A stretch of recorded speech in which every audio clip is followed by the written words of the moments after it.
Fuego Pizza presents SDP, the Steve Dangle Podcast, with your hosts, Steve Dangle, Adam Wilde, and Jesse Blake. Let's go! Hey. It's a 10:30 start, eh? No, not me. Not it's you. Garbage. Throw all of California away. Throw it in the garbage. I mean, if the right earthquake comes along. Wow. Or if climate change just keeps up. Yep. True. Someone saw my LFR video today. Yep. It's like, what if we just move the West Coast closer? And Earth is like, gotcha, fam. And I'm like, cool. Wait. Hold on. Wait. Well, Wayment. you know what? Why don't we just do this? Why not? Why not, guys? Why not? Why not get into the Crown I Royal supposed to do segment? it? No, not yet. It's Who Wore the No! Crown. Live generously and life will treat you royally. Why not? I already did it. Pour yourself a friend in front of Crown Royal because we're going to talk about Who Wore the Crown, where we, with the help of you, recognize one Leaf player each show. Why not? That gives it their all for the blue and white, because it's our town, it's our crown, not what you have, but what you have to give. Let's crown that Leaf that lives generously by giving it all for their team. Brought to you by our friends at Crown Royal. Live generously and life will treat you royally. Let's get into it. Stephen Dangle. Whoa. Adam. You know how you just carried that whole segment there? I just read off a script, honestly. Yeah, so but you carried it. carried it. You just carried it with your Michael Jordan shirt that you've never worn before. Probably done you done some pecs, bruh. Is it chest and back day, bruh? Right? So you sounding good, looking good, right? Mm-hmm. But then you apologized. Why did I apologize? I don't know why you would apologize, because you did a great job. That's why my crown is going to Jack Campbell. You did a great job, Jack. You jerk. Stop it. You took mine. Stop it. You took my big comfy blanket pick. Well, You jerk. guess what? There's room enough for the both of us under this blanket. None of this coming. I happen to bring a backup blanket. Really? You see? It's very nice of you. You see? You know what? He did. He was very, very good. Yes. Yes. Like I don't know. If I know his teammates like him, but if I was sitting next to him when he was like, yeah, this one's a little bit on me, I would have literally interrupted his press conference and gone, shut up. Shut up. I like his non-stop, can't stop, won't stop positivity. Yeah. I do enjoy that about him. There will be nothing that will take him off his positivity. It's a shame and his humility. that if the Leafs make the playoffs, they're probably going to get the Lightning. Because don't you want to see him versus Marchand? Like Brad just literally spits in his face, and he's like, well, gosh, what is it, raining out? Are you assuming that Campbell will see the ice? What is happening? Yeah. I mean, at this point. I don't know. He does play 2 of the games this week too, which Yeah. is good. It was sort of surprising when they started him, but yeah, no, Jack Campbell was the right guy, and it's nice to get Freddie Anderson some rest. My crown goes to Austin Matthews, goal 47 on the season. 46 on the season. 47's coming next. Sure it is, and I'll give him the crown at that point too. No, but in all honesty, Austin Matthews, what do you say? Like, he's just been great. He's been great, and that's been great. And he's also great. Yeah, and even when they stink, he doesn't. That's what a superstar does. Well, Thank you. That's what we've been saying. And also what superstars do is when they have bad to mediocre games, you're still like, oh, they have 2 points. Not that I'm saying he had a bad game against the Sharks. He had a good but game. He scored. Like so many times this season. I'm like, man, I really didn't like Matthews tonight, but he scored. Yeah, that's besides the point. Jesse Blake. It's back.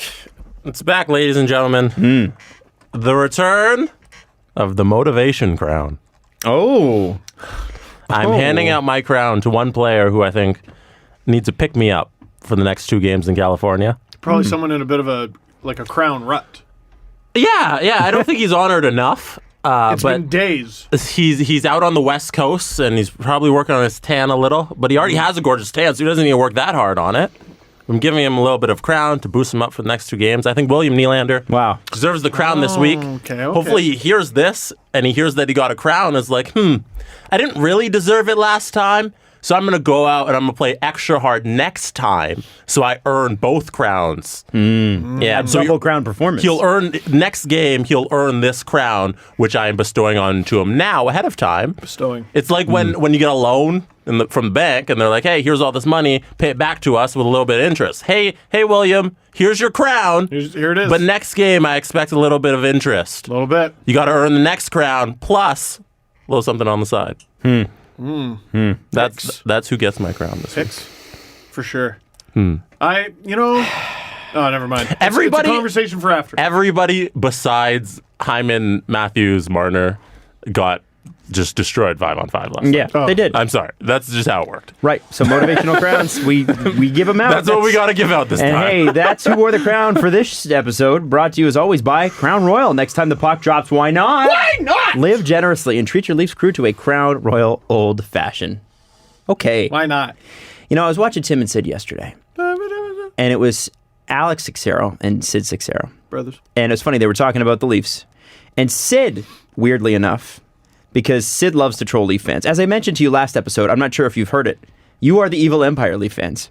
Everyone likes to troll you, so just leave it alone. Anyway, Sid, for once, wasn't trolling the Leafs and going, hey, you know what? They've won 3 in a row. They're looking pretty good. And Alex is like, whoa, wait a second. I hate to be the voice of reason in this room, but they could lay an egg tonight in San Jose. They're not on their time zone. Mm-hmm. They have been up and down a lot lately. They've been there for a couple days. That was just 1 week. It's, it's sunny, it's beautiful. I don't know. They could. And I'm thinking at that point, I'm like, no, they will. And I went to bed and I woke up at 4 a.m. because they put the highlights right at the top of the hour on both sports channels equally. I got to watch the Leafs not be good. And apparently they couldn't execute anything. And that's the thing, is that I watched some of the highlights and that sort of thing.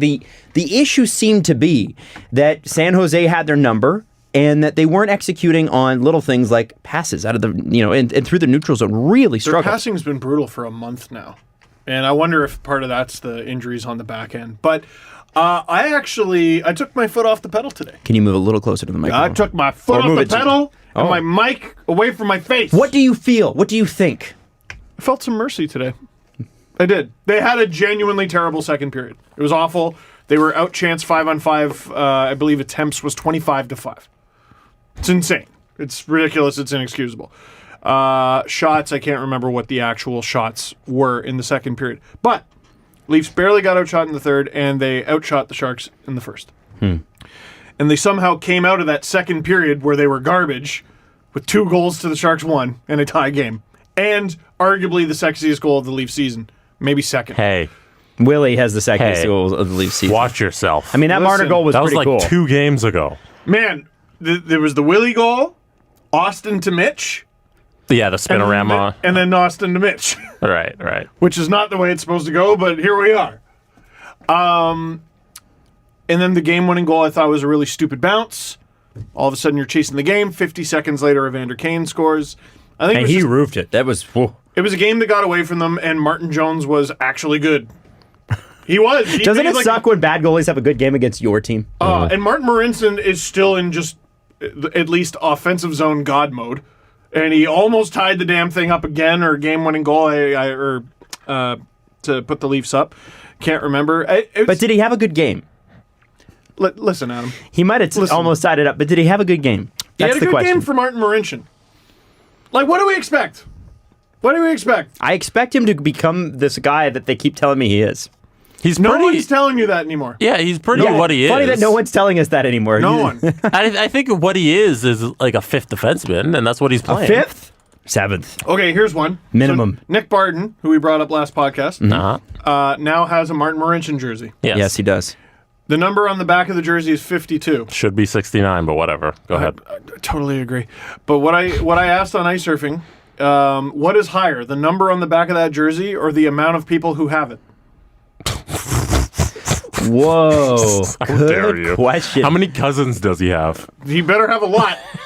He better have a lot, and the Leafs better ship to Slovakia because I'm thinking the number's higher. So, like, why are we expecting God mode out of this guy? Yeah. Dude, they're down 3 defensemen. Callie Rosen ran the second power play unit How did that night. go? How did you feel about that? I was like, I didn't blame Sheldon Keefe for taking Sandin out for 1 night. I think that's worthwhile. He's gotten banged up. He's logged some hard miles for his young career. It's not like he's been particularly spectacular, and you want to get Liljegren in there. You don't want him to just rot. Also, if Sandin plays under 36 games, we get an extra year on his contract. Is that true? Yeah, he becomes a UFA a year later if he plays under. They need to keep him out for if they just scratch him for like a couple, like 4 more games, you get a full more year of him as an RFA. Yeah, do it. Yeah, why would you not? No, exactly. Do it. I agree with why would you not, but watching him last night or watching the team last night, I'm like, maybe that's why not. Yeah. I think, dude, he's they're expecting good enough to be in their top 6. Cody Ceci and Morgan Riley apparently are on track to be back next week. Yeah. So that Awesome. you can get Sandin out of the lineup for 4 games if that's what it's about. Yes. And by the way, it should be about that. And I'm sorry to say Rasmus. I'm sorry to his family. I'm sorry to his fans. But unfortunately, that's the way she goes. And the thing is that Sandin in and of like himself, he hasn't exactly played where it's like, oh, we can't keep him out of the lineup. Right. I think he's been good. He's been good. I think he's been good, but there are definitely plays where the one that just made me laugh was Patrick Maroon just Patrick Maroon ragdolling him. Oh, in front against of the Sandin. I net was like, when? Last night? Against Tampa, I was just like, oh, Yeah. poor kid. It's literally a kid against one of the beefiest players in the NHL.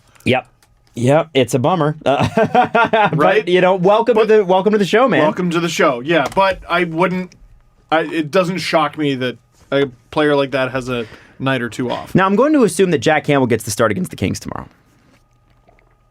Yeah, I don't know.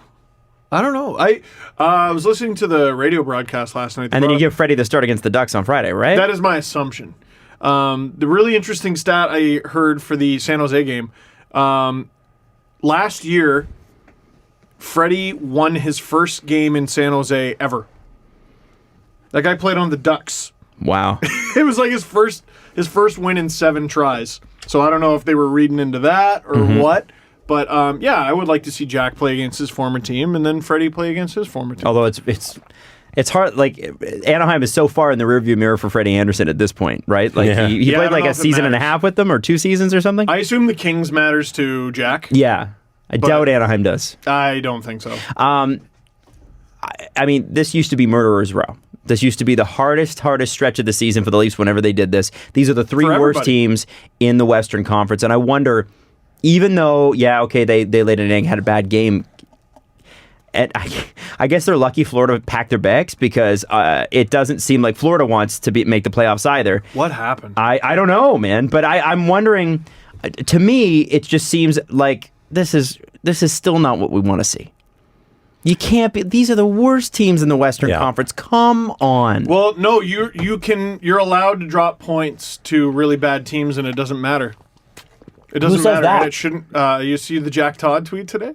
No, what did he say? It was difficult for me to see. I'm blocked, and so is everyone else. But who was Jack? Jack Todd is he's the grumpy Montreal Canadiens guy. Yes. Okay. With the OK Boomer picture. Okay, what did he say? It is though. It is though. So he's like, I'm not going to put it on screen. No, don't. And this is a great tweet. Adam, okay, would guys. you like to read it? Woo! Hall of Fame. tweet. Hall No, of Fame tweet right here. This is NHL by Matty Logic, by the way. Oh yeah, Jim Matheson can't touch The this. Canadiens have almost caught Florida, which is true. They have. They've almost caught a team that's 5 points out of the playoffs. So it's far.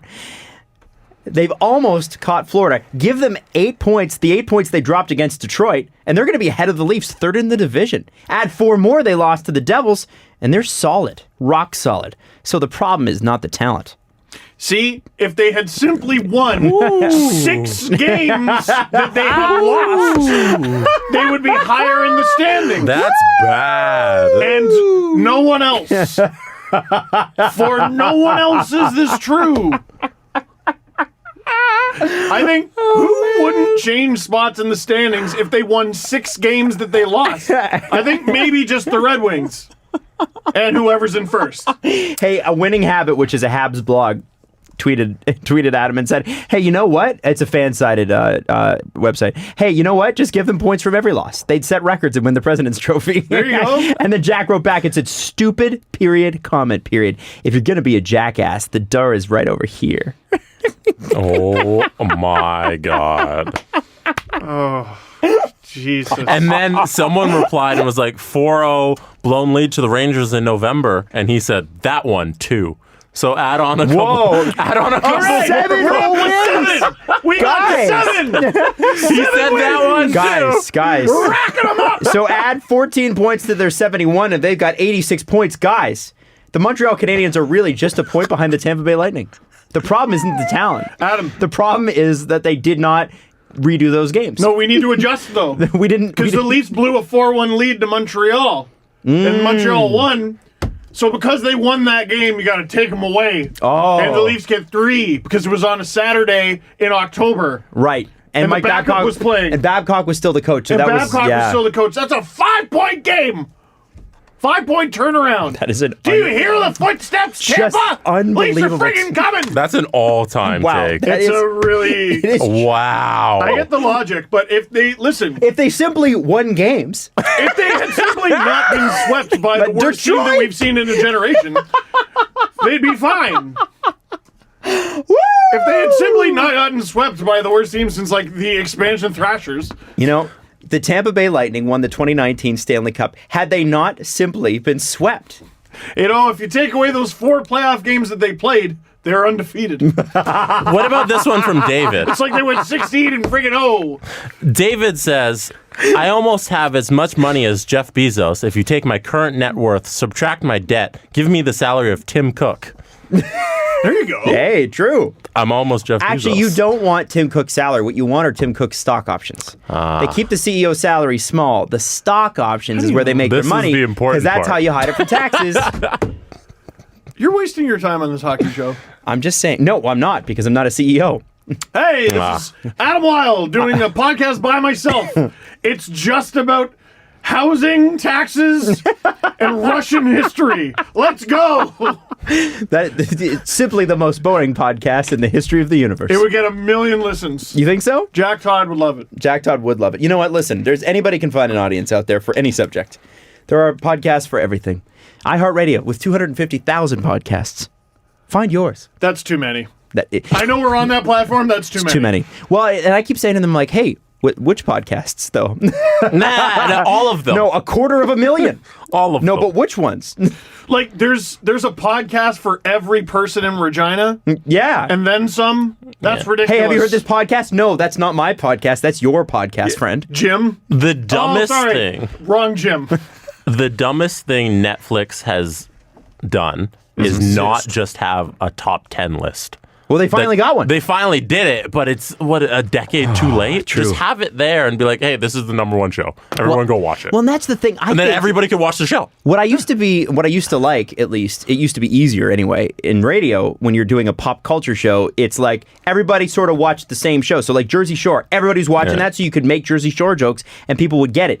You know, Game of Thrones was sort of the last show that everybody sort of had a good idea of what was going on, even if you hadn't watched it. But there's like so many great shows now that if you make a joke, nobody knows what you're talking about because it's so fragmented, right? So I'm glad Netflix is doing that. So hopefully a few more people will glob onto some of the more popular shows, make my life easier. And That's just my personal opinion. You have exactly 6 days to make jokes about like Yeah, Netflix Yeah, series. that's you the saw. other thing, is once they're out, then it's like, all right, if you don't make the joke today, everybody's already seen it and it's old. If you Anyone make, see Don't Fuck With Cats here? Let me flip their Here's Don't Fuck With Cats material.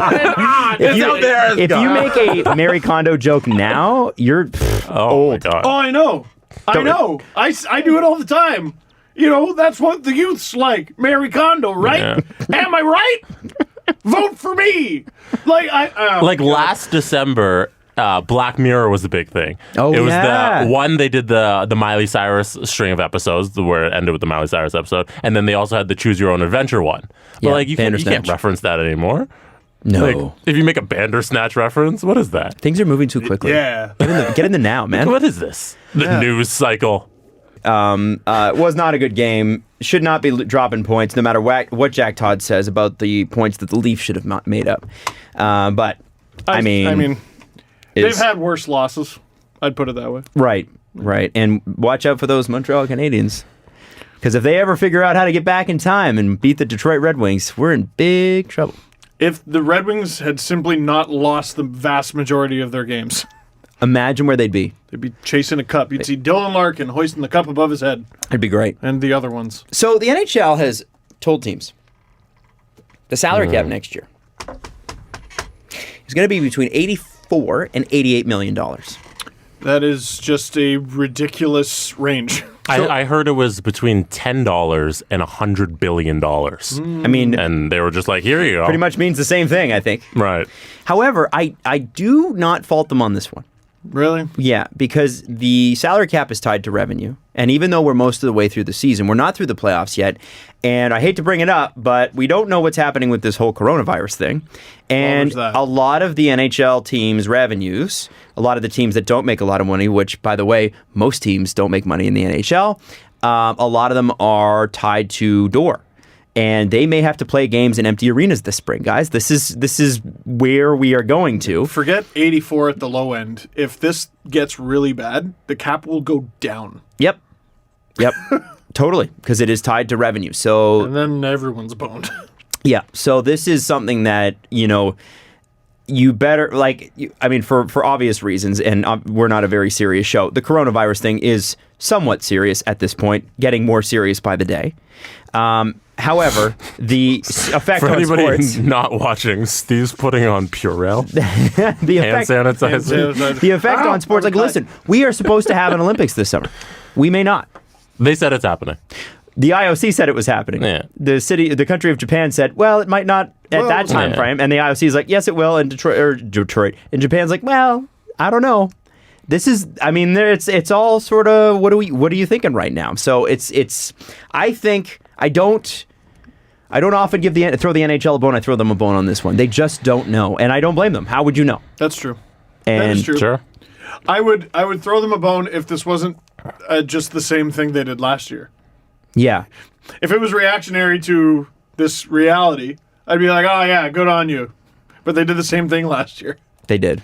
So when I saw that tweet, I'm like, 84. It's 84. That's the cap. I'm not sure if this broke. I think this must have broken after we had our show. But another thing the NHL has talked about at the GM meetings, by the way, the GM meetings are happening right now, is the emergency backup goaltender situation. Now, if you are not a Leafs or Canes fan, you must know a little bit about David Ayres, but essentially... Or Scott Foster. Or Scott Foster. But if the Leafs basically were thrown a gift and they blew it, but what could have happened was the Leafs could have sent an employee in to play for the Carolina Hurricanes against the Leafs, and if the Leafs had lit him up, imagine how angry the Carolina Hurricanes, who are fighting for a playoff spot, and everybody else, people would be mad, super mad. Now, Carolina is currently sitting 3 points out of the playoffs. They would be 5 points out of the playoffs had David Ayres not come in, and had they not played great hockey. Let's be honest, the Carolina Hurricanes played great defense that night. Unbelievable. And a lot of Canes fans reached out when we talked about it and said, hey, you didn't talk about how great we played. I'm sorry. That wasn't the story. We were distracted, right? That really wasn't the story to us. 42-year-old Zamboni driver who works for them. Delete, works for Coca-Cola Coliseum. Thanks, Twitter people making shit less fun. By the way, MLSE, still part of Coca-Cola Coliseum. I don't know, probably. But anyway, I found it so funny that GMs, that it was going to be brought up. And it was funny because people were like, well, they're only bringing this up because it's from Toronto. Well, no, it's not really that. It's just that if Toronto had won, do you know how embarrassing that is for the league? It would have been awful. I don't think, it's a very, very cool story. But if you're a sports fan, do you look at this story and think, wow, the NHL's really got it together? No. It's possible that this stuff can happen. So what was interesting in the GM meetings is it came up. Apparently, it was bandied about for about 3 seconds, and then they were like, yeah, we're not going to do anything about it. Wait, and this... they don't even want the best option. They don't even want to compile a list of local guys who played semi-pro or pro once. Well, you don't want to do that? I had heard that the goalie for U of T or something like that, which is at least a university, Canadian university, in shape, not in his 40s guy. He's frequently there, and it was just like his night off. Oh, poor guy. That sucks. And they're just like, oh. But just for him. You're like, I could have played in the NHL that night. Dude, you're there for your 1 in a billion chance, and you missed it. It's like finding out that's a story. The guy behind you in line bought the winning lottery ticket. Right. Why has no one done an article on that guy? That's the story I want to read. Do you understand this has happened twice ever? Ever. And you it missed could it. have been you, and it could have and been you missed it. you Saturday night in Toronto. Like, think about that. You could have been in the Hockey Hall of Fame just like David Yeah, Ayres. man. He's in the Hockey Hall of Fame forever. That guy got a free beer fridge. I don't know. Did he? That's what's important. That's Yeah. who? Okay. I saw that tweet and I'm like, here comes the free stuff. Good for you, Dave. Good for him. Yeah, Hashtag man. free stuff. For sure. I was hoping that he would keep, like, not that he shouldn't give some of that money to charity, but I hope he got some of it just to keep for himself and go on a nice vacation. So the Hurricanes gave a lot to, can't remember the It's exact name. liver, is it not? Kidney? Kidney. Because he friggin' had a kidney transplant. Unbelievable. In 2005. But isn't it funny that the something. NHL, the NHL GMs wouldn't do anything? And people were like, you know what? That's the right decision. Except that whenever a problem comes up, the NHL GMs are like, you know what? We'll talk about it for about 30 seconds and we'll sweep it under the rug and kick the can down the road for next time. There must be a better, there must be a better way to do it than this. Yeah, I got it here, and I'm about to get assassinated by everybody in hockey media. Stop having the GM meetings in Florida. Stop having them in a warm, comfortable, enjoyable place to be. You come to Toronto, and you have it somewhere far off the subway line and a pain in the ass to get to. Have it in Edmonton. Have it in Edmonton. When it's cold. Have it in wherever. Don't have Yellowknife. it somewhere nice. Yeah. Have it right on Richmond, Adam. You could have a lot of fun in Toronto. You could have a lot of fun. You can have a lot of fun in Edmonton. I'm just saying it's colder. Yeah. You can have a lot of fun in Edmonton. I've had lots of fun in Edmonton. Is one of the solutions maybe just having a skater dress as a goalie? That was years ago. There's a liability with that, right? Because then you got your very expensive, amazing player who is not meant to be a goalie gets injured. Years ago, the Leafs almost had to use that option. And they had like an emergency discussion with, hey guys, if both our goalies get hurt, and they narrowed it down to Colton Orr and Carl Gunnarsson. Ooh. Almost got in net. Because that's in baseball, if you run out of pitchers, you use a fielder. Totally. That's the only logic I was It is. using. I think it's more serious than people are thinking. Like, it's not just like, forget David Ayres. Those are two goalies who were like really, really hurt. But I think back to, remember a few years ago, Roberto Luongo had to come out of a game, Leafs Panthers, and Al Montoya, who I think had gotten hurt earlier in the game, went back into the game. And they had their emergency goalie ready to go, and he was on the bench and fully dressed and everything. And Al Montoya played the rest of that game hurt. Really? The Panthers ended up winning because of, again, of course. But I don't think Montoya played another game for the rest of that season. Yeah. So I got a question. If you were a goalie, okay, would you show up to every Leaf game if you got paid $100? So you get free Leafs tickets and $100, and you're the emergency goalie. Literally just cover my parking. Right. No, not even that. Well, yeah, whatever. Cover my parking and but you get to go $100. to every Leaf game. That's the perk, right? You get to go to every game. So here's the thing. I'm just looking this up right now, and I'm sorry that I tuned out for just a second here. No. If you paid an emergency backup goalie every game who's qualified, $100, you multiply 1,230, because that's how many games there are in the NHL in the regular season, times 100. It costs the NHL, are you ready for this? $123,000 over the course of a year, which by their standards is a rounding error. Oh, yeah, it's They're nothing. a billions and billions corporation. And $123,000, you couldn't find that in the budget to bring guys to the game who are, and no disrespect to David Ayres, but do you really want this to happen again? It's not just that it happened, it's that it happened in Toronto. Dude, Right. there is See, I don't think that has anything to do with it. No, I do. Okay. Because so we had a 42-year-old Zamboni driver, once again, who hasn't played in God knows how long. This is the greater Toronto area.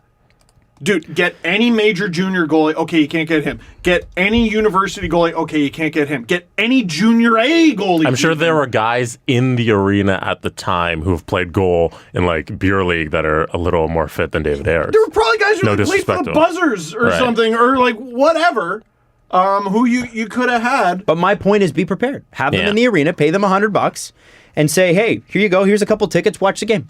Cost you nothing. Yeah. Cost you absolutely nothing. Rotate. It's a little weird for them to make no move on this. Yeah, Just I be think like, that's hey, weird. And let's you- move and on. You know what's amazing about my stupid little idea? You throw a junior A goalie in there. He plays 5 minutes to close out a game. It's a great story. It's super inspirational. Yard sailed his college eligibility in the States. Oh, really? I assume so. He played professional hockey. Oh, yeah. Yeah. Oh, that's so stupid. It is so stupid, but I bet that's the rule. No, that would, because he would Is that an literally NCAA thing? He would have to sign the contract. And, Why are they the Dumbest worst organization in the world. Why are they the worst? Do they have to be the worst? Like, you don't have to be that bad. I guess they Yeah. they make a lot of money. They're just awful gremlins. But it's true. Hey, another story with Carolina. And Craig Wyshynski tweeted this out. And it's funny, when Leaf fans say it, it's whining. But he goes, have we discussed how murderous the Canes schedule in March is? They have 16 games in 27 days. Oof. With back-to-backs, with travel every single weekend. Ooh. They play on the 5th, 7th, 8th, 10th, 12th, 14th, 15th, 17th, 19th, 21st, 22nd, 24th, 26th. Leafs get one of those. Penguins, it's insane. It's all back-to-back. The Leafs had that did they not have that in November? They had something like that. Yeah, it was something crazy. No, you're a complainer. But no. What? I mean, it sucks. What? But here's the other thing. The Canes can take this opportunity, because they're in a playoff spot, in a playoff fight, and get really sharp for the playoffs. You sound like Rod Brindamore. Rod Brindamore said, because they were like, oh my God, you're March, and he's like, well, look at the opportunity in front of us. That's how you have to look at it. Great coach. God damn. Before Love we that move too far away from the emergency backup goalie discussion, Mm-hmm. what did you guys make of the Colin Campbell quote that Eric Francis tweeted out? What was that? Where he said, this. Campbell said, I called Hurricanes GM Don Waddell in the second intermission and said, can't one of those two guys please come back? Well, based on the emails that were leaked several years ago, there's no reason to believe that Colin Campbell cares about NHL players and their safety. Now, so that's what that quote is. My understanding, what? Jesse, you go on your phone, Google Maps, find the lie. He's right. Find it. But my understanding about that is that it was sort of like a joke. Like, oh, can't they come back in? Like it was a joke. If that was the joke, that was the fine. tone, apparently. Also, he doesn't care. Okay, both can be true, though. I think this particular case was a joke. Your points can be true. I mean, based on the emails, I don't disagree. He was joking. Also doesn't care. Because, I saw that blow up on Twitter, and I was like, that could be taken a lot of different ways. They're merely bags of money with ice skates. Yeah. I mean, that's all they are. Type in Colin Campbell, Mark Savard, if you're wondering why I'm a little hot under the collar. You ever talk to Mark Savard about that? No. I'd like to talk to Mark Savard about that. If he was ever not working for an NHL team again, which I definitely hope doesn't happen. We should have had him on the podcast. We should have had him when we had him. Now he's working with the Blues. What have they ever done? Yeah, exactly. Nothing. The NHL, this is the NHL policy on coronavirus, by the way, or COVID-19, which, in my humble opinion, I know that that's the scientific name for it. However, if you have two names for one thing, people start to think it's two different things. And I definitely have seen on Twitter, people don't know that COVID-19 is coronavirus. And I think that's dangerous. I'm actually serious. I feel like that's actually dangerous. It's coronavirus forever now. The NHL has banned its employees from business travel outside North America in response to the widening coronavirus outbreak. You cannot leave even on vacation. And if an individual ends up in a location affected by COVID-19 on their own, the league is mandating a 2-week quarantine before the person can return to work. So that means, let's say you ended up in, the United States has it, but let's say you end up in one of the hot spots, Italy, South Korea, China. You are not going back to work. So your 1-week vacation turns into 3. So wait, the media told all these people that they have to quarantine themselves? Sorry? The media told all these people they have to No, this is Gary Bettman. Oh, Gary Bettman. Yeah. Why would he do that? Why would Gary Bettman do that? Yeah, was he did he consult medical professionals and stuff? I'm not sure where you're going. Medical professionals are behind the quarantines and not the media? Sorry, I've been reading the wrong shit. The sarcasm in this episode has been off the charts. I'm missing it's this. just sorry. I must not have slept well last I've been getting too night. many tweets from Never Bothered by Anything guy. I hate Never Bothered by Anything. Oh, it's just another one. I've been through this before. Just another one. Go lick a subway pole then, you friggin' chode. Anyway. Oh, gosh. Yes, Adam? What? Speaking at the conclusion of the NHL General Managers meeting I got Wednesday, coffee in my eye just now. Commissioner Gary Bettman said the NHL is aware of and focused on all possibilities as it continues to monitor a fast-moving situation. If the league employees If league employees go to a place that's on a list of countries that have an issue, or while you're there, that country comes onto the list, when you come back, we want you quarantined out of the office for 2 weeks until we can see if symptoms develop. He added, it's currently up to individual teams to decide their own travel protocols. The clubs know that's what we're doing, said Bettman. They've been advised. They're free to adapt or adopt as much or as little of that policy as they want to, at least for the time being. Bettman added the NHL has been in communication with both the Center for Disease Control in the United States and Health Canada, and in regular contact with all 31 franchises. The commissioner described the situation as day-to-day as the virus continues to spread around the world, but declined to speculate about the potential of having to hold games in empty arenas or postponing the playoffs. At this point, he says it would be premature to pick any one of the possibilities, especially because it may or may not become necessary in North America. We're staying current, we're staying in communication with the appropriate people, and we'll deal with it when the time comes. Which, you know what? He's a lawyer. What else is he going to say? Yes. But also, for anyone who doesn't think this could happen, remember that the NHL recently had an outbreak of mumps.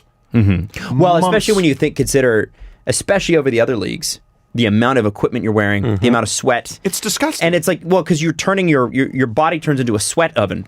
You are literally, just soaking in your own sweat because your sweat doesn't have anywhere to go. It just stays on your skin. You meet all these fans and you shake hands with all the training staff and you're just germs. If one person in the NHL gets the common cold, they infect 200,000 people. Look at the it's team. Unbelievable. Look at what the Leafs had earlier this season with the flu. It's like 5 guys, 6 guys. It's great. Like that. Whenever I see one reporter with the sniffles, I'm like, oh, the Leafs are about to have like a bad 2 weeks. Yep. They have the most reporters, and that means they're most likely to get sick. That's my medical opinion. Canada currently has 33 reported cases. Cool. And Washington State has a total of 9 deaths. I think the United States has something like, I think they had 60, 70 cases or something. So listen, it's a thing. The never bothered It's by not anything a guy is you're too much. The person who tweets out, I'm never shaking hands again until this is eradicated, is also, you're a little too much. Yeah, that's ridiculous. Let's just take a breather, look at the numbers as they come in, wash your hands, which you should do anyway. Yeah, why haven't people been washing their hands regularly? Guys, wash your damn hands. I want the picture of Lord Kitchener. Wash your hands. Lord Kitchener wants you to wash your hands. I like. Oh yeah, you're supposed to wash your hands for 20 seconds. 20 seconds? What do you think? I got time to burn? That's unbelievable to me. Well, no, I'm not. Listen, I'm a bit of a germaphobe, but I still went to Waterloo, shaking all kinds of hands, and then I washed my hands for a minimum 20 seconds afterwards. Well, it was actually a lot longer than that. There's also, if you're really paranoid about this, apparently Purell is just selling out everywhere. So there are ways on YouTube that you can make your own Purell. Oh. And it's actually no, it's scientifically safe. Don't worry. Sure, but I'm sure it's. I'm sure those YouTubers know what they're talking about. No, these aren't the smash that like button YouTubers. Jake Paul. What did Jake Paul Hey guys, you're not gonna believe this. I got coronavirus for fun. Oh, yeah. Who's the first YouTuber who's gonna get coronavirus for the YouTube video? Oh, I'm sure it's my happened. God, kids, here's how you make your own Purell. And also, click the link down below. It's definitely not a scam. Yeah. Sorry, whenever I see him advertise shit that's obviously a scam, I'm like, you live in Calabasas. You do not need the money. Go get in another fight. Anyway, sorry. Yes, Adam? Yeah, it's weird when YouTubers advertise that stuff, like scammy stuff. I'm like, why? No. You don't need to. If I was as rich as Jake Paul, you know what I would never do? Like, get punched in the face often. Yeah, but I guess that's what makes him Jake Paul. I guess so. I don't get the appeal, but then I don't have to. It's not for me. What did that TikTok guy call it? Nose beers? Anyway. Nose beers? I don't know. It's beer that you put up your nose, I assume. Okay. Is that a thing? Yeah, for sure. Wow. All right. It's definitely a thing. Yeah. Listen. Hey, did you see the news this morning about the Senators? They fired their president? It was Super Tuesday? CEO. Yeah, Jim Little, who has been on the job for 5 months. Sorry, 2 months. He was only on the job for a little. 2 months. End of the show. Senators owner Eugene Melnick named Little the CEO on January 10th. Of this year? Yeah, they say his conduct was inconsistent with the core values of the team and the NHL. Since 2017, the Senators have parted ways with CEOs Tom Anselmi, who used to work for the Leafs, Cyril Leader, COO Nicholas Ruzitsky, and Chief Marketing Officer Amy Dazile. So, now... I have my own quote on this. From Haley. From Haley Salvian. One of our favorites. Hi, Haley. Gary Bettman from the Board of Governors meetings on the Jim Little firing. It's not what you think or what's being suggested. It's not one of the things we had been discussing at the board meetings in December. It has to do more with internal operations. You know what's a bad way to start a sentence? It's not what you think. It's not what you think. Well, they did make it seem like it's like he was caught something doing like conduct inconsistent with the core values. What do you instantly think? Right? Everybody knows the answer to that. Of course. That's not necessarily fair to him. Good. That's not fair to him. But so if it's not what you think, here's the thing on this one. He would have been so Who much do you better believe? just saying no comment. Gary Bettman or Eugene Melnick, though? I'm leaning towards Bettman. I'm leaning toward it's not what you think. And I'm reserving judgment till the whole story comes out because I don't trust the Senators organization one bit. They were so close. Yeah. Sens, it's March. Like, you were so close to having a relatively normal season. They were so close. And these guys might get 3 top 5 picks. Did you see the stat from Sportsnet Stats? It was, so the Islanders started, I want to say it was 16-3-1. Since the end of that streak, the New Jersey Devils have a point percentage of .511. The Islanders are .500. So since the end of their hot start to the season, the Islanders have been worse in the standings than the Devils. Wow. If that keeps going, and if the Hurricanes manage to actually win a bunch of those games that they have in hand, and who else is in there? The Blue Jackets can somehow hold on. I don't know how they're going to be able to do it with all their injuries. The Islanders can miss the playoffs, and the Sens could, theoretically, pick 1st, 2nd, and 4th.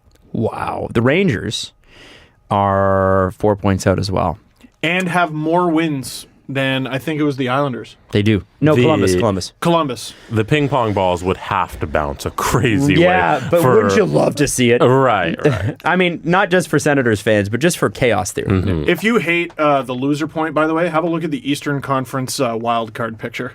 Ugh. It's screwing everything up. Yeah, well, because Columbus has 14 overtime losses.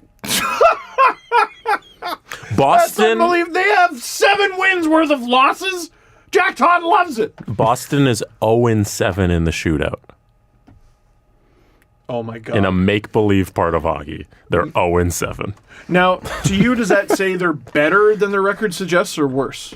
They're much better. They're better. Yeah, that's a coin flip. They're well over 100 points at this point. They lost 7 points on nothing. On nothing. Yeah, those are ties. Yeah. Interesting. I wonder what their overtime record is. Hey, their overtime record is, I don't know. They have 12 wins in overtime. I used to be pro shootout because I was like, well, you got to end the game, whatever. No. The more I think about it, the more I think, first off, 3-on-3, there would be a goal so quick, it wouldn't even matter. Yeah. You go 4-on-4 for 10 minutes, and then you do 3-on-3 for 10 minutes. There's a goal in there. But my question beyond that is, are ties so bad? No. Like, if you play a full extra period, that's a lot. But if you play a full, let's say it's 4-on-4 for 5 minutes, and then it's 3-on-3 for 5 minutes, and if you still don't have anything, you've at least got half a period of exciting hockey that you went through because it was going to be exciting. Yeah. And then you got a tie. So you think 10 minutes 3-on-3 and a tie? Yeah. Why not? I think. At least, and then everybody gets 1 point. Yeah. There it is. Ties are okay in the NHL because they have a point system. It's not just wins and losses, right? So ties, they have an effect on the standings. There's just like soccer. There's a legitimate effect because it's just points. It's a little different. It's just wins and losses. Plus, you should go 3-on-3 for 10 minutes with a shot clock. It's a Brian Burke suggestion. That's a great idea. So you avoid this damn circling the puck back, bring it out of the zone. And there's no more offside. You go no offside. 30 seconds. In a 30-second or 20-second or whatever you want at shot clock, which is shot on goal. And if you get your own rebound, see, hold on. If you take offsides out of it, is it hockey? It doesn't matter. It's closer to hockey than the shootout. Yeah. Fair. Okay. That's fair. It's entertainment value versus integrity. right? Like, the shootout is more entertaining than the game just stopping. Mm-hmm. But it's also made up fantasy nonsense. Right. We went from Jim Little to this. Hold on, we're talking hockey. The shootout's just so far from hockey. You know? Yeah. It just doesn't feel right anymore. Dude, it sort of sucks. It's not even exciting. Like, it's sort of like, oh, okay, I'm gonna sit through this crap. Like, does anyone really, honestly, it's worse I than want to soccer. ask, leave this in the comments. Yeah. Does anyone out there actually enjoy a shootout? And maybe it's because maybe I'm biased because the Leafs have never been good in the shootout, but that's not true. They have been. Have they? I don't know. Yeah. It just feels like they've been bad at everything. I don't know. JR Lupul era, they were unbelievable in the shootout. There you go. The Leafs were once good in the shootout. That's my question for the episode. Anybody actually enjoy this anymore? It's funny to think that gold medals are decided on shootouts as well. In multiple sports. Mm-hmm. Yeah. Like Wayne Gretzky didn't get to go in a shootout, and that's the biggest travesty in Canadian hockey and history. they put Ray Bourque in it? Yeah. Yeah. Yeah. Who was the coach of that one? Mark Crawford. Was that Mark Crawford? Yeah. That was a bad move. But like Mark. that's supposed to be the pinnacle of hockey and sport. It's the Olympics, and there's a shootout that we're deciding this thing on. Cool. Come on. Yeah. Plus, it's the Olympics. Just keep going. Right. Keep going. Like, what's the rush? You got to go to commercial. They'll wait. It's the Olympics. Like, who cares? I understand if it's if it's Senators, New Jersey on a Tuesday night. I get it. Or like Sorry, Senators, guys. LA, and it's like the West Coast time, and it's 1 a.m. on the East. I get you got to go to your newscast. I get Yeah. it. But during the Olympics, like during the second round of the Olympics, it's, oh my God, whoever wins this goes to the gold medal game. Also, no, you don't got to go to the newscast. I'm watching this for the hockey. Most people are watching this for the hockey. You think I landed on this hockey game by accident? Here's the problem. Fucking hold on. People are Steve. turning on at 11 to see CTV News. Yeah. Go to bed. They need to see Anne-Marie Medaway. Yeah. They need Anne-Marie. We're leaving Anne these Marie's in people the behind. morning. Excuse me. Hey. So, but also, let me throw this out there. The news, in many cases, is higher rated than the hockey. Yes. Damn it. It's That's true. that's the not in Canada, You know, but in the States, Yeah. Peter the news is Mansford's higher retired. rated. Now I don't want to hear from anybody. Okay. When he was doing the National, I wanted to hear the news. But now he's retired. Well, and then when they used to have Hockey Night in Canada, well, they still do have it on CBC, but when it was a CBC product, he would do the first 10 minutes of the National between overtime periods in the playoffs. I always thought that was kind of cool, Oh, right? yeah. that is cool. He was like, here are the stories, just go, hockey. Yeah. It's like, that's a great idea. Why don't we do that? War is about to break out, and it'll have to wait. They dropped the ball. And we now return you to the Sens and Leafs. Like, it was just, that was cool. Yeah. That was cool. And you could tell he liked that too. It's a challenge, something different, right? So, I don't know. There's ways around this that we can make this more entertaining. I just want to see them try. That's it. Man, Try something new. That's a lot. Are you okay? So you hate the shootout. So you're saying you hated TJ Oshie against Russia? What was better than that? Well, maybe more hockey. More hockey probably would have been better than that. Do we like hockey, though? Have we decided that? Yeah. And Americans might go, are you going to keep that same energy for the Jonathan Taves World Junior thing? Yes. Yes. It was a shootout. Wasn't that a shitty way to lose? There you go. It's a shitty way to win, too, but at least they won. Right. Yeah. Yeah, absolutely. How many World Cup finals have been decided on free kicks? It's stupid. Spoken Yeah. like a true Italian. Up until 2006. The But yes. Italians in the shootout, or in the shootout, it's just terrible luck. I think it was 1998 or 1996. I want to say 4. No, not. But there was one in like 98 or something. think that it might was have been also more than once. I Oh, don't know. probably. Yeah, just known for it. It's bad. Just run around for like an hour and a half and then it's free kicks. Stupid. It's the worst. Soccer, they're more worried about like the guys just running out of energy, you know? But Okay, I don't know. hear me out. I'm going Brian Burke here. Bring the nets closer in overtime. that's not bad. Why not? That's not a. You play half 3 the on pitch. 3. 3 on 3 on 3. 3. And you bring the nets 20 Yeah. feet closer or something on either end. It's not bad. It's not. I just revolutionized soccer. Steve Dangle, everybody. Yes, Adam? It's sort of funny. The time after the trade deadline is always super weird because you would think, first off, that you would hold the general managers meetings before the trade deadline because that's when all the GMs are together and you'd think they could get creative together in the same room. But they don't do that because I think that the GMs view it as, here's our vacation in Florida, let's do a little bit of work and have a few drinks and hang out. That I'm telling you, they got to have it somewhere inconvenient and uncomfortable. Right. And I'm not saying being an NHL GM is easy. It is not. It is a 24/7, 365 job. Yeah. Doesn't mean that they're all good at it, but it is. Here's all the GMs fly to Winnipeg. Uh-huh. You drive 3 hours north, and you hold the meetings in the first coffee shop you find. And that's where the GM meeting is. It'll be at Tim Hortons. Yeah, probably. I mean, in Brandon. What are the odds? Pretty good. Pretty good. Unless, if you go to like Alberta, it might be a Blends. Or is that BC? No, BC's Blends. Never heard of Blends. Yeah, I don't know what Because you've never been to BC. Well, I've been there, but like a couple. I've only spent like 48 hours in BC. Yeah. Well, that's enough time for a Blends. And you missed it. I sure did. I was at a wedding. There was no Blends at the wedding. Oh. So That's a shitty wedding. I guess. Shitty BC wedding, no blends. Yeah, right? I don't know. Yeah, That's what the true. B stands for. So what is Blends? Blends Coffee. That's what BC stands Blends Columbia. for. Blends Columbia.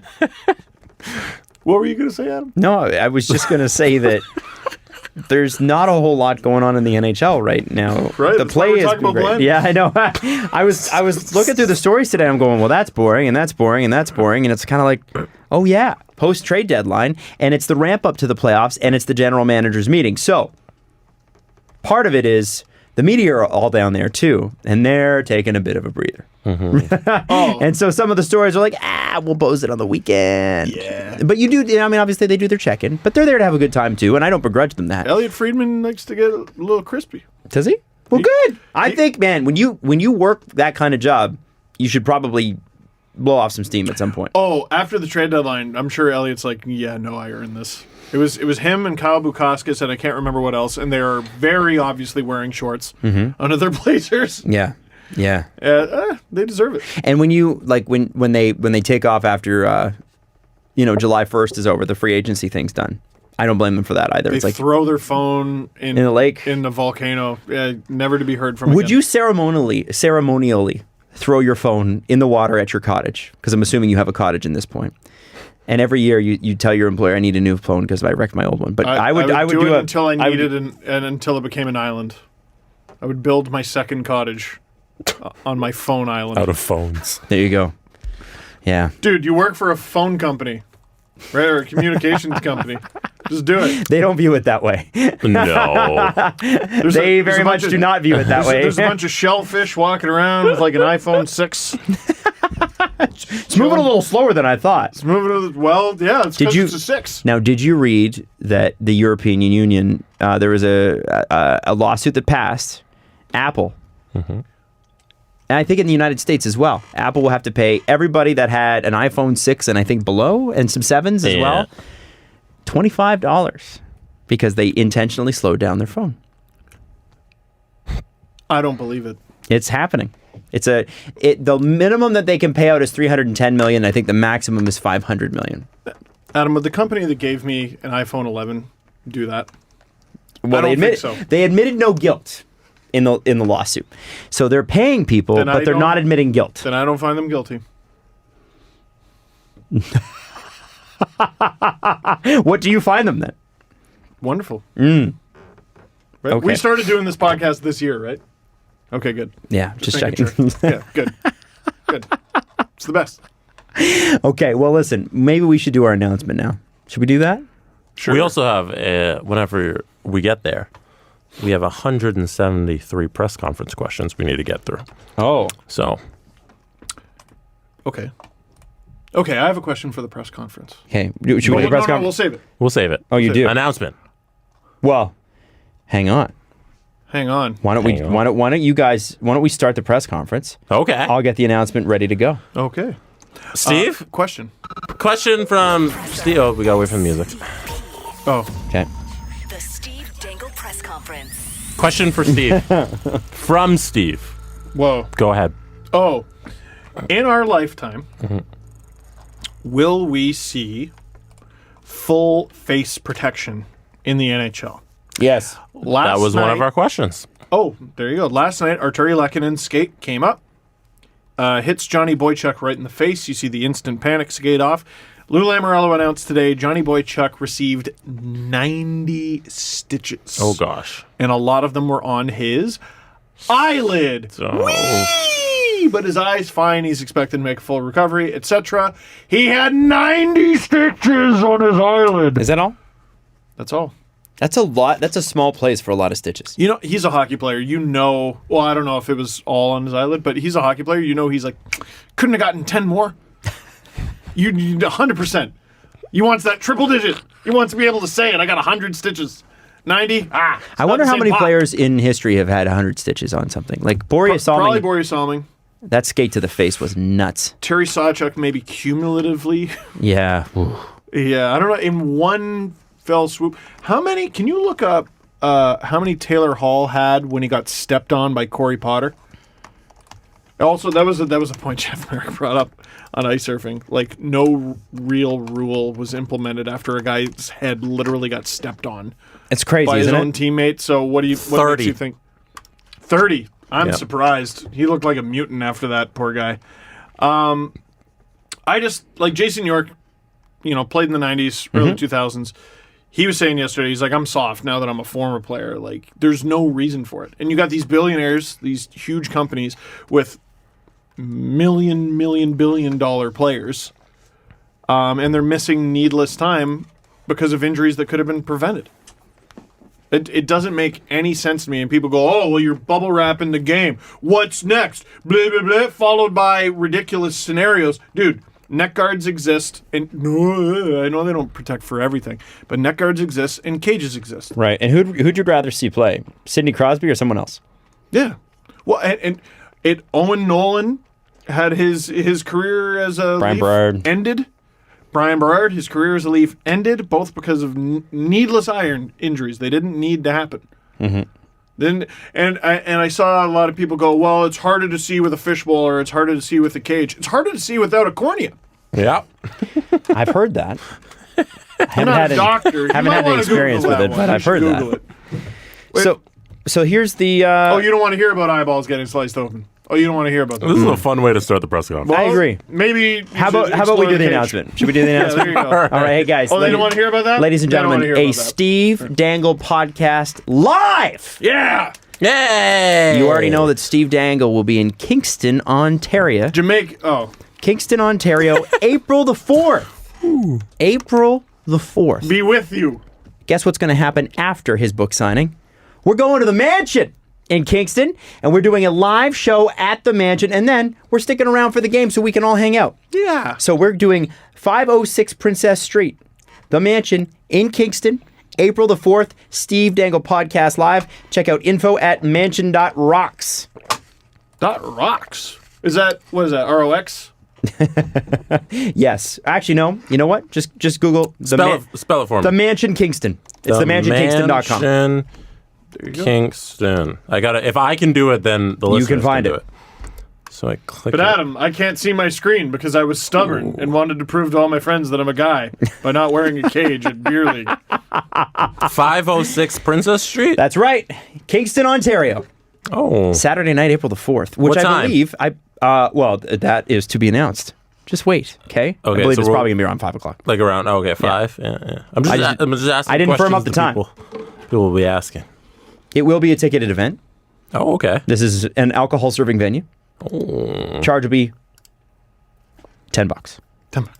Come hang out with us. It's going to be super fun. Love Kingston. And love Kingston in the spring and in the summer because things start to get really warm. Kingston's in Ontario, one of the cities that no one gives any credit to. Is one of the most beautiful cities in the province. It's also one of the places where you can do the most outdoor stuff. It's a great size, but you can get out in the country in no time. You can hang out and picnic by the water. There's tons of history. Kingston is so if you've never been to Kingston, you should come. You could go see the Frontenacs. Yeah, the Knacks. Yeah. As I call them. Obviously. No, the Knacks. Jesse, what? I know what I'm getting. What do you mean what you're getting? Oh, at the mansion. I know what I'm getting when I walk into the mansion. Oh, food-wise? What do you got? Getting the hangover helper. House burger, topped with bacon, cheddar, Swiss, portobello mushrooms, jalapeno peppers, and mansion sauce. Oh. This is a really nice website. God damn. Yeah, it is. Can I just say? Look at that bubbles? sandwiches menu. Damn. Anyway, thirsty right now. so come hang out with us. Also, Mansion mac and cheese, worth the drive. There you go. All right, there you go. Yeah, it's just up to 401 from Toronto. A couple hours. That's it. So we'll see you in Kingston, April the 4th. Or if you're from there. And hey, guess what? More live events to come. Just throwing that out there. We love you. What? Give us some more. Give us some more questions. This one is from Dana Papa 9. Okay. What do you think it will take for the NHL to mandate full face masks? That was the question I was going to ask. Jesse. I hate you so much. And then you beat me to it. So I had to give her the shout out. I'm sorry. As usual with the NHL and safety, an answer that is so unpleasant it's not worth saying on the show. Yeah. Jazz Jackrabbit _ wants to know, should the Leafs sell high on Hyman in the offseason? Absolutely not. Adam? No, you're both blasphemous wrong people. I don't think so. I think you keep him. Yeah, I think he's pretty valuable. He's part of the core. His salary might not say that, but I think Zach Hyman's 100% a part of the core here. Mm-hmm. He's a well-liked guy. I don't think you can replace him. I think there are guys on this roster that are at least 70 or 80% replaceable. I think he is not. Confidently, I don't think he wants to play anywhere else. Or whatever. Yeah, I'm pretty sure. And I think the Leafs will do everything they can to keep him here as well. He is one of the first trades Kyle Dubas made with the Leafs. He might be the first. Yeah, the Greg McKegg for Zach Hyman trade with Florida, was before Lou Lamoriello was the GM. Awesome deal. Great deal. Awesome deal. People forget that, eh? No one gives Kyle Dubas credit for finding Zach Hyman. There's look up. There are pictures of Zach in a Panthers jersey. That's crazy. With frosted tips. Wow. I'm gonna look him up on. Okay. This one is from our girl Dua. What up, Dua? No. What? I said Dua Lipa. Oh. Hypothetical. Mm-hmm. It's round 1, game 7 of the playoffs against Boston. Mm-hmm. The Leafs lead 4-3, and there's 60 seconds left. Face off in the Leaf zone, and you're icing your current lineup of defensemen. No Riley, no Muzzin, no Ceci. Which 2 defensemen do you put out there? Barry Dermott. Oh my God. Very good question. They can make passes. Barry Dermott. Oh my God. This question's awful. Barry Dermott. Throw this in the garbage. That's the only answer there can be. A Marinson and a photocopy of Marinson. Wait, what? I would put out Marinson and a piece of paper with his picture on it next to Honestly, it. That's not part of the current Leafs lineup, Jesse. You're cheating. I think Marinchen Dermott. Why? Because You don't trust Tyson Barrie? first of all, no. Absolutely not. Learning things about Steve today. If neither does Sheldon Keefe. Look up how many seconds Tyson Barrie has ever played on the penalty kill. It's very few. It's not very much. This would be, I assume in this scenario, it would be 6-on-5. Right. Yeah. So it's essentially like a glorified penalty kill. Right. And last night I didn't enjoy watching Justin Hall barely even attempt to whisper in Evander Kane's ear on the first goal. So Dermott I know is at least a prick, and Marinchen has a 75-foot reach. Oh, this is dark. Adam, Do a no thank you. why is Steve wrong? I think Steve's wrong because who did you say? It was Dermott? I said Marinchen on the right, Dermott on the left. Because Marinchen, as you said in the last episode, is a paint can being shook at Home Depot when he has the puck. And the thing is that Marinchen is good at zone entry denials. But at this point, they're already in the zone. So I'm looking for people that can pass the puck. And Tyson Barrie can pass the puck. To who? Well, the thing is, if trapped. they have to get control of the puck. Good luck. Right, but they have to. So if you're asking me for my best odds, those 2 guys are the better skaters. They are better offensively minded. So if I put them out there and go, okay, I want you to pretend this is the offensive zone, but it's not. And I want you to get the puck out of this zone. Those 2 are going to give you the best opportunity. Period. End of story. Connor Hellebuck for MVP. Here's the other thing, though. So it's Game 7, final minute of Game 7. No penalty is getting called. I want Travis Dermott breaking wrists out there. You know, he's like, it's lawless. It's friggin' lawless. And you just tell Martin Marincin green light, we'll pay whatever fine you get. Mm-hmm. Oh, fuck. That's a dark one there, Yeah. Dua. Let's go. Let's move on. All right. This one is from Elite Leafs, at Elite Leafs. Nikita Soshnikov. Would like to know what that looks like. Sorry. Nikita Soshnikov has 27 goals and 21 assists in 58 games played for Ufa Salava Salava Yalayev. Thank you. In the KHL. I like this Jesse's season. pronunciation. Do way you better. think a reunion with the Leafs could/should be an option for next Why season? not? I doubt he wants to. But I think he'd explore it. if you could have, especially with a different coach and a coach that had him a lot, if the Leafs are looking for winger depth, you have to think. I think they're going into next season with like $5 or $6 million in remaining salary to sign like 6 guys. Someone's getting traded this offseason, everybody. They're clearing Depends some on cap. the cap, They got to right, clear but some cap. No, that's what they probably. have next year. They got like $5 million. So they're going to have to clear cap. It's not a question of if, it's when. And you're going to need guys like Soshnikov or someone like that who, I mean, he's what, 26 now? 27? He's not that old. And you could have him come in and be a depth option. If he ends up like Timoshov and then he ends up on waivers and halfway through the year Detroit claims him, so what? But the point is, yeah, why wouldn't he do that? Dubas was a fan, Sheldon Keefe was a fan, and this is a guy who has got some real bite that the Leafs are kind of lacking. Why not? And he's got some friends And he in can the Leafs score. organization. He can score. Can score. I think it all depends on how he went out with the Leafs. If he went out on bad tone or not. I think it was bad. But That might have been because of the coach, though. They supposedly he wasn't a big fan of how they handled his injuries, and which were Fair. plentiful. I would also, a couple factors. I think Dan Milstein is his agent, so that helps. But if you're Sosh and you're looking to get back into the NHL, don't choose the Leafs. Yeah. You want a team Choose the weak Sens. on wing. Choose the Sens. Detroit? Choose Detroit. Choose. Edmonton went out and got Tyler Ennis. Yeah. Soshnikov on Edmonton. He'd be great. Excellent fit. I would also say it's the KHL. Right. And the numbers. Yeah. Go look up the all-time leading scorer in KHL history. It's I'm sure it's like OHL numbers. Sergei Mozakin. And he's like an 8th-round pick of the Blue Jackets back when they had that. And he probably could have played here. We'll never know.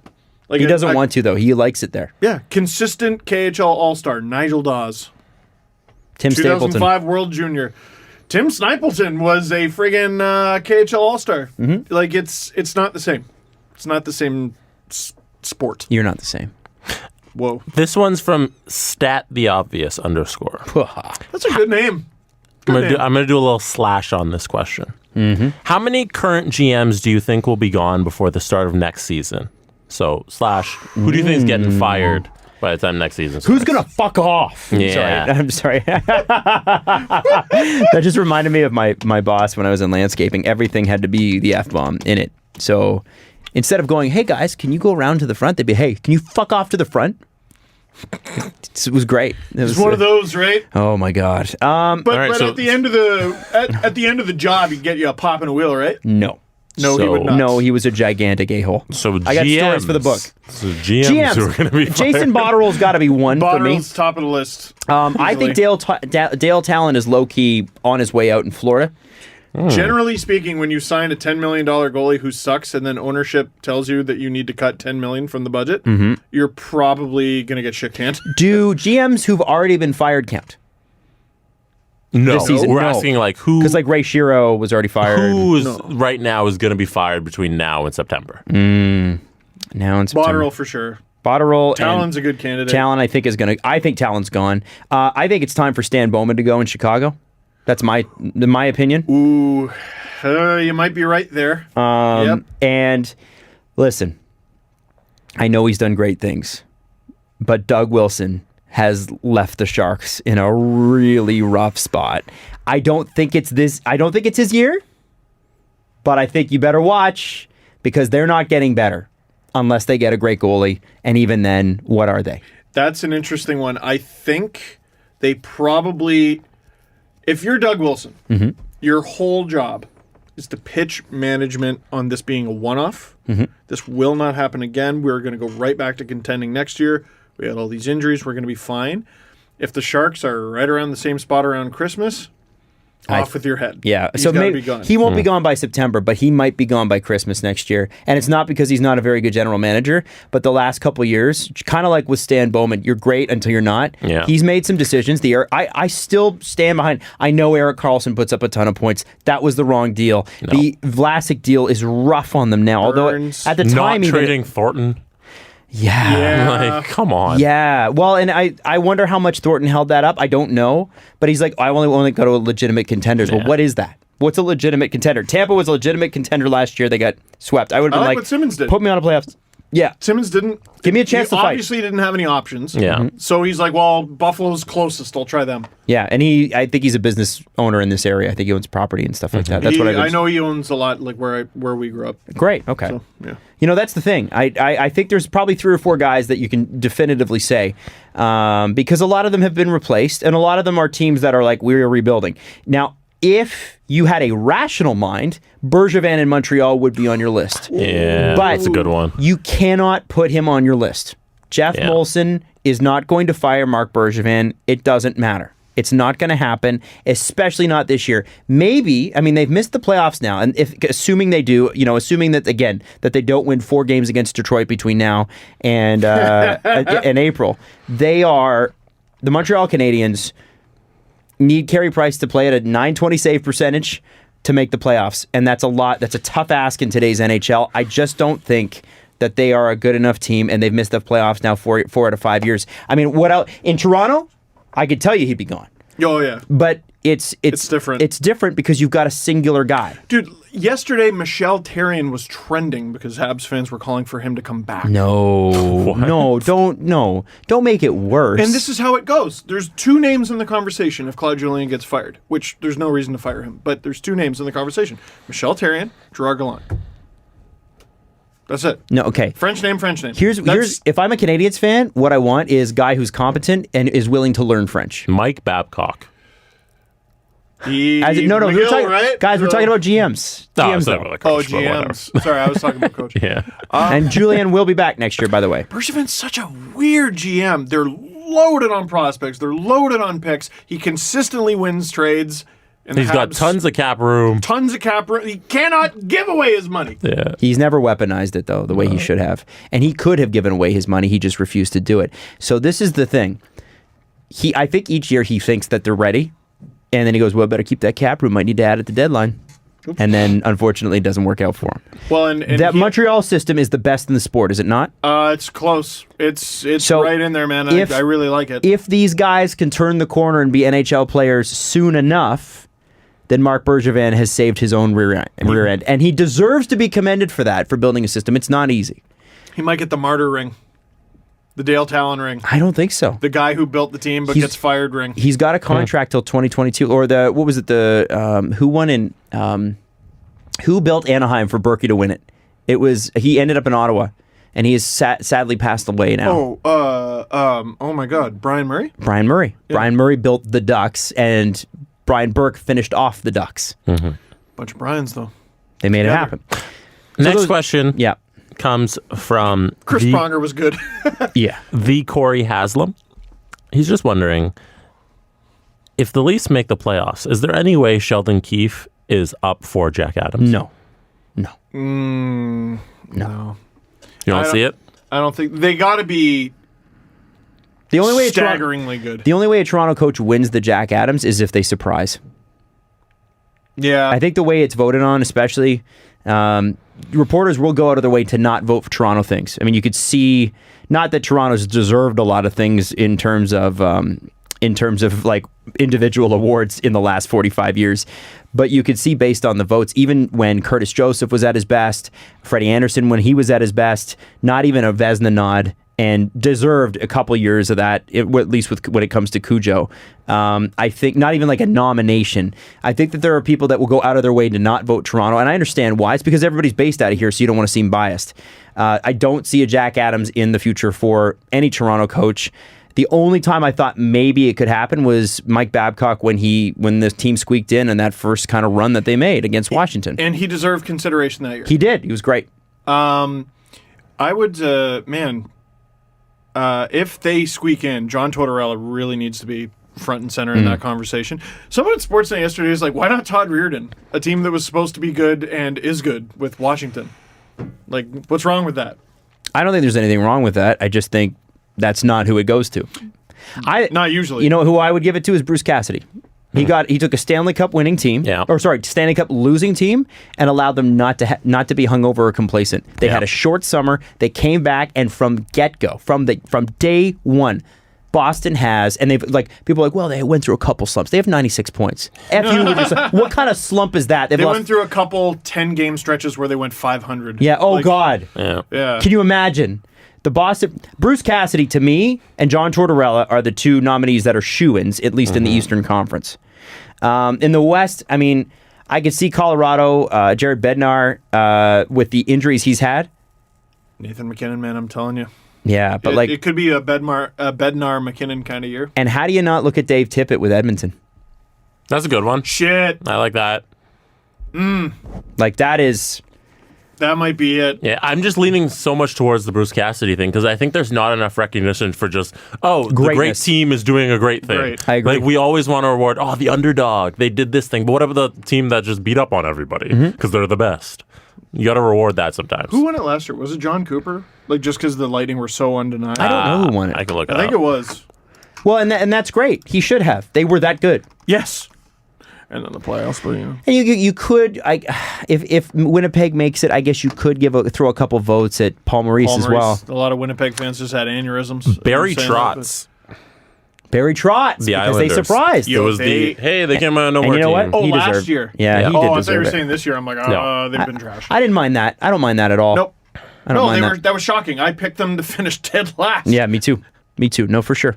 Yeah, no, for sure. Next question there, bud. Next question, bud, comes from David Ayer Season. Wants to know, are you growing a mustache for Austin / the playoffs? No. You did it last year, Steve. No, I didn't. I grew a beard. For the playoffs, you grew a beard. It was bad. Are you doing it again? Yeah. Every year. Every year I grow the beard. Adam, will you be joining Steve? Well, even if I tried, you wouldn't be able to tell because the Leafs are never in the playoffs long enough. I want to But- know how long I could get it. I couldn't. It's not as full. You know as what? yours, I'll but- do it. You guys are growing playoff beards? I'll grow a playoff beard. Can you sure. grow playoff mustaches? Can we do that? No, I've Why already not? done November, and I think that's my last time. Dude, it's disgusting. I don't like getting up and looking in the mirror and hating it for a month. I don't like it enough as it is. Okay, I'm gonna grow. We'll do beards.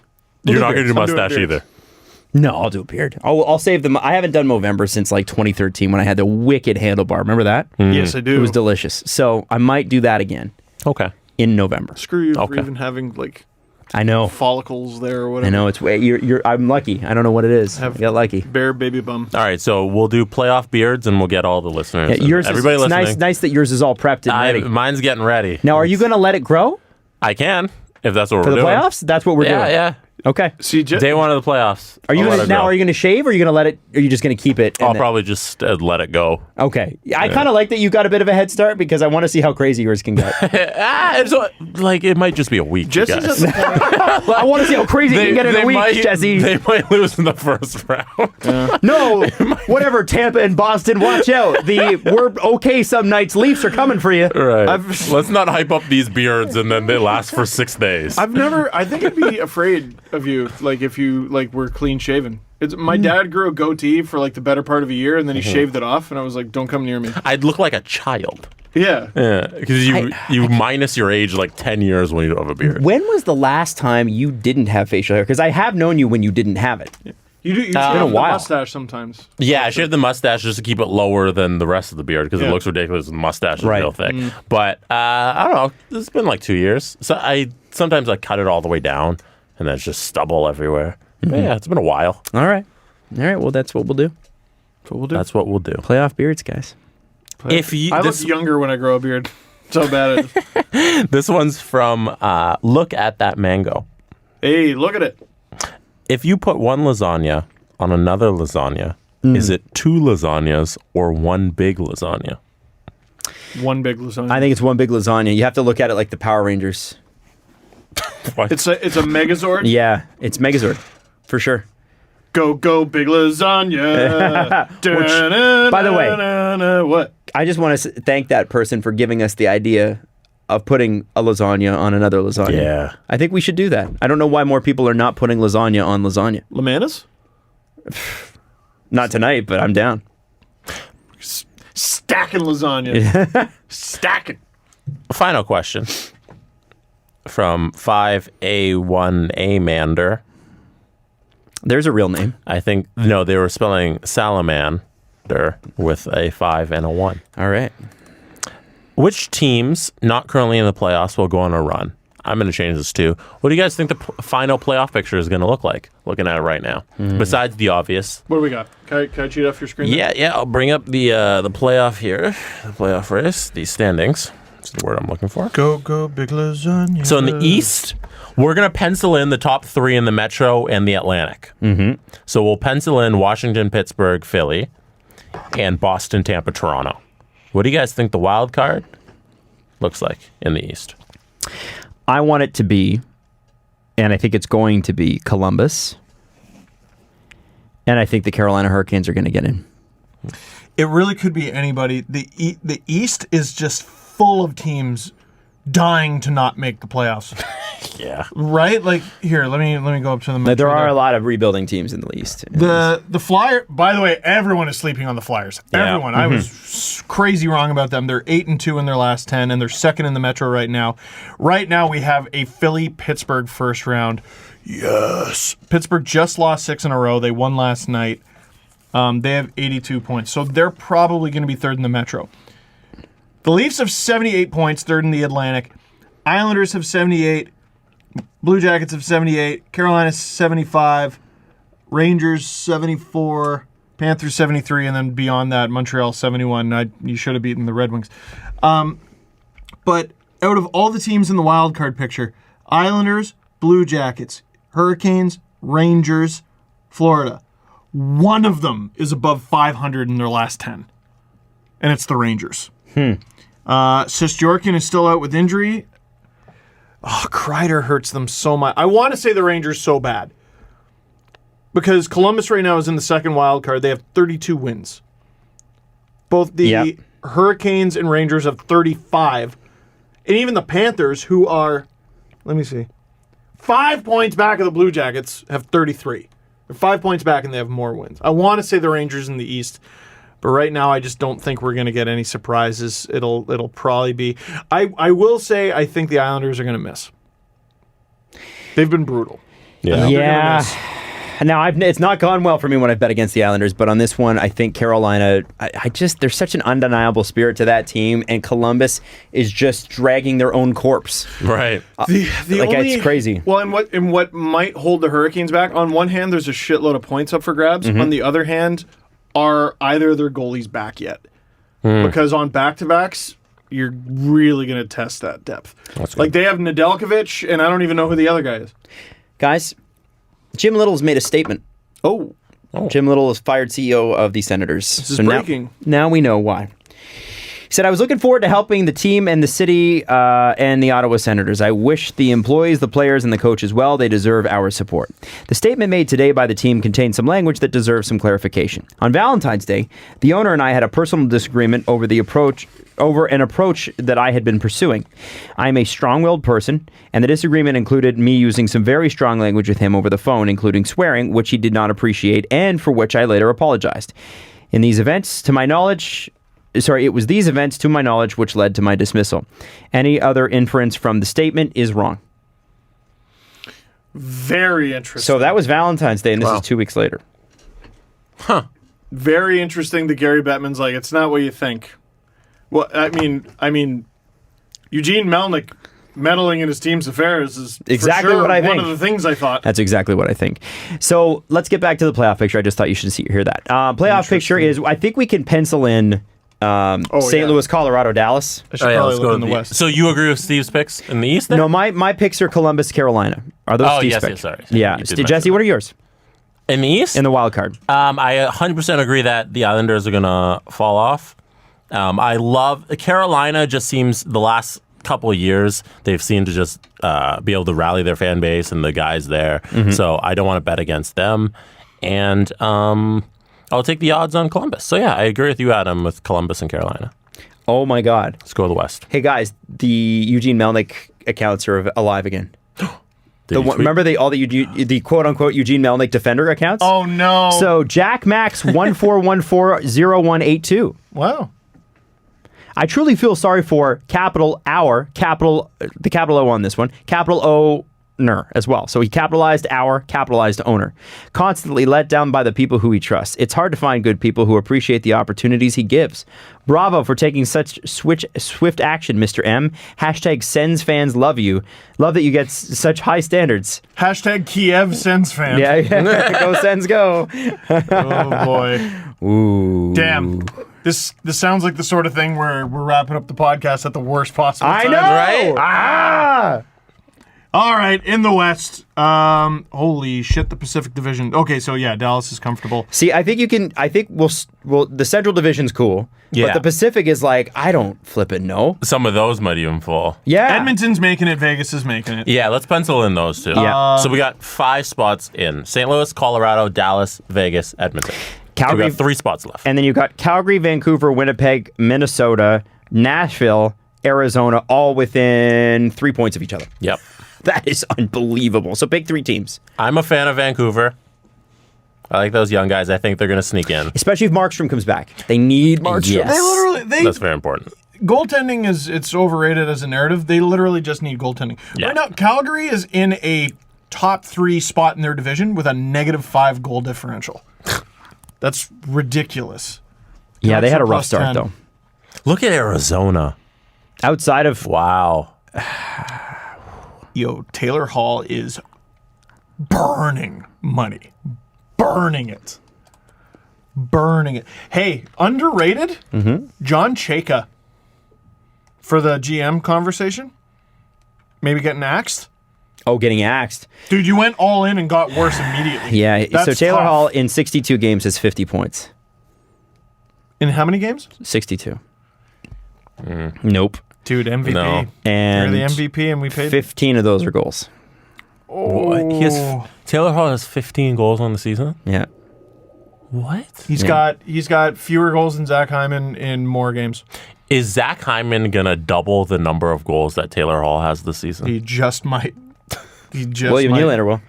Nylander's That's a given. gonna blow that out of the water. Watch out, Ovi. Oh man.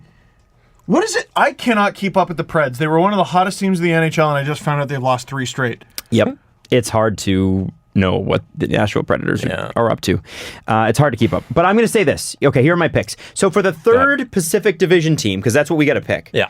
And then we'll pick wild card teams Yeah. next. Third Pacific Division team, to me, Vancouver Canucks. I think Vancouver's going to do it. And I'll tell you why. Tell us, Adam. Tell me! There is such a thirst and a hunger with the Canucks players to win right now.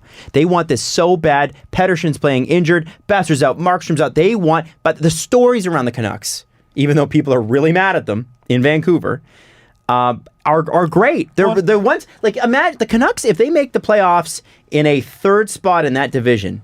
That is a huge accomplishment given what they've gone through this season, the adversity they've faced. So I have to say, I think Vancouver can do it.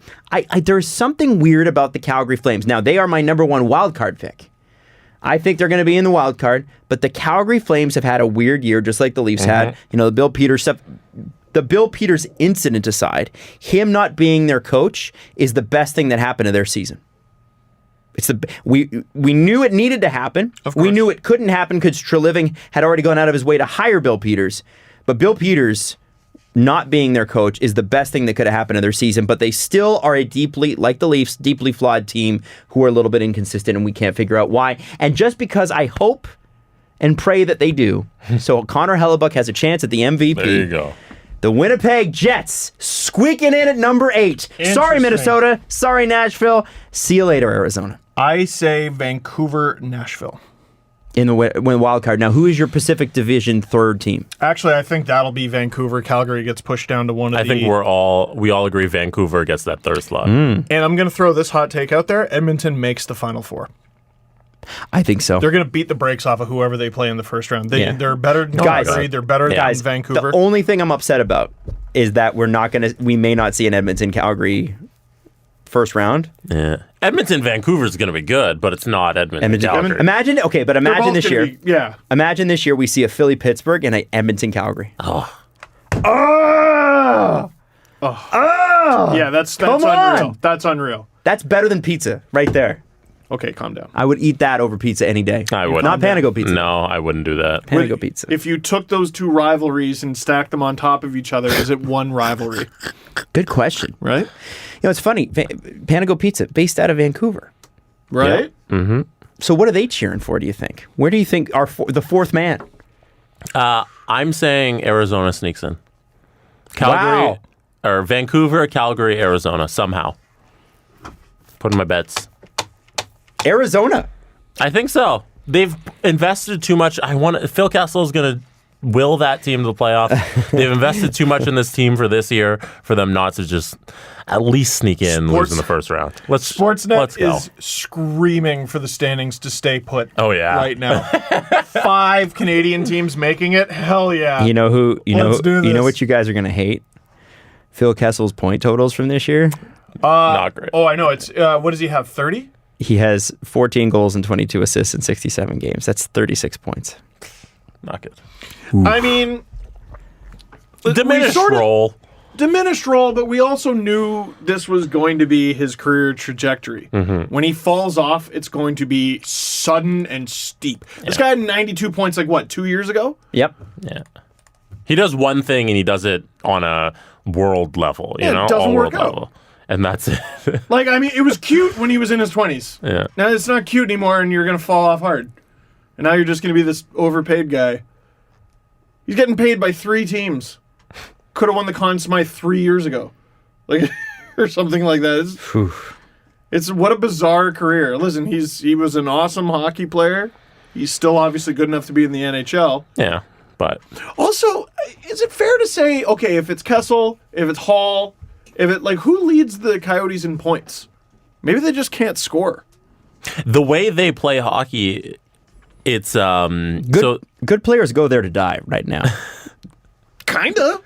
their goals against is like top 3 in the West, and then that's their gonna goal kill ya. 4 is bottom 3 in the West. we're not bottom going to win a 4. lot of games that And way. you have So- 2 star wingers who can't be arsed defensively. The way they play Taylor Hall hockey, and Phil yeah. Kessel are brutal in their own end. It's you don't score and you don't allow goals. That's how they're playing. They're trying to win 1-0 games. It's Boy. not a good fit. Neither of those guys are a good fit for that team. Maybe those moves were surprising, both of them, when they were made, and I wonder if Shaken might know, hey, I better do it now. Well, and they were able to dump Galchenyuk in the Kessel deal. I don't think, I don't know. But Gauch It's was on not an looking expiring good. deal. Kessel's not. Rates. That's tough. Listen, great place to live. It'd be a great place to play hockey. I just hope they win sometime. Really win. Really become dominant. Yeah. Yeah. Anyway, we're going to wrap it for today. That's it. That's been the show. But we'll be back on Sunday. Yeah, we will. What? Are you sure? I thought it kidding. was peas the show. Sorry? You said it had been the show. I thought it was peas. Oh, my beans. boo. Okay, now that's how you know Was we got that to a wrap joke, this up. Or is it because I have to go to the bathroom? Yeah. And I need to breathe? Let's get out. All right, we're out of here. Bye.